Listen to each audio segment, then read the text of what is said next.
নমস্কার বন্ধুরা, এবার ধেয়ে আসছে শক্তিশালী কালবৈশাখীর ঝড়। টানা বৃষ্টিতে ভাসতে পারে বাংলার উত্তরাঞ্চল।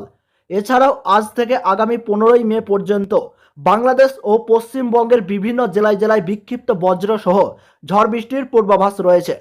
পাশাপাশি কয়েকটি জেলাতে শিলাবৃষ্টিরও সতর্কতা জারি করা হলো, এমনটাই জানাচ্ছেন আবহাওয়া দপ্তর। আজ ও আগামীকাল কোন কোন জেলার আবহাওয়া কেমন থাকবে, কোন কোন জেলাগুলিতে ঠিক কতদিন পর্যন্ত বৃষ্টিপাত হতে চলেছে, তারই পাশাপাশি কোথায় কোথায় কালবৈশাখীর সাথেই শিলাবৃষ্টিপাতের সতর্কতা রয়েছে। তো এই সমস্ত বিষয়গুলিকে কেন্দ্র করে আবহাওয়া দপ্তরের তরফ থেকে যে গুরুত্বপূর্ণ আপডেটগুলি চলে এসেছে, তো তাই কিন্তু আমি আজকে আপনাদেরকে জানিয়ে দেব এই ভিডিওটির মাধ্যমে। তো বিস্তারিতভাবে জানতে হলে অবশ্যই ভিডিওটি মনোযোগ সহকারে শেষ পর্যন্ত দেখবেন। এবং আপনার জেলার আবহাওয়ার খবর সবার প্রথমেই পেতে হলে অবশ্যই আমাদের এই ইউটিউব চ্যানেলটিকে সাবস্ক্রাইব করে পাশে থাকা বেল বাটনটি প্রেস করে রাখবেন। তাহলে চলুন ভিডিওটিকে শুরু করা যাক। আবহাওয়ার পূর্বাভাসে বলা হয়েছে, আজ থেকে দেশের বিভিন্ন জায়গায় জায়গায় ঝড় বৃষ্টির প্রবণতা বেড়ে আসবে। তার সাথেই সমগ্র বাংলা জুড়ে কালবৈশাখীর পূর্বাভাসও দেওয়া হয়েছে। তাপপ্রবাহের হাত থেকে মিলবে মুক্তি এবং কমে আসবে তাপমাত্রার পারদ।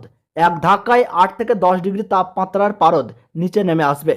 মঙ্গল, বুধ ও বৃহস্পতিবারে দক্ষিণবঙ্গে 2 চব্বিশ পরগনা, 2 মেদিনীপুর, ঝাড়গ্রাম, পুরুলিয়া, বাঁকুড়া, নদিয়া, মুর্শিদাবাদ, হাওড়া ও হুগলিতে বজ্রবিদ্যুৎ সহ ভারী বৃষ্টিপাত হতে পারে। এর পাশাপাশি 2 চব্বিশ পরগনা, 2 মেদিনীপুর, ঝাড়গ্রাম ও নদিয়াতে রয়েছে কালবৈশাখী ঝড় ও বৃষ্টিপাতের পূর্বাভাস। বাংলাদেশের আবহাওয়া রিপোর্টে বলা হয়েছে, বাংলাদেশের চট্টগ্রাম, নোয়াখালী, পাবনা, খুলনা, রাজশাহী, বিবাড়িয়া, কিশোরগঞ্জ, সুনামগঞ্জ, নেত্রকোনা, সিলেট, বরিশাল, ব্রাহ্মণবাড়িয়া, কক্সবাজার ও টেকনাফে আকস্মিকভাবে ঝড় ও বৃষ্টিপাত শুরু হবে আগামী কয়েক ঘন্টার মধ্যেই।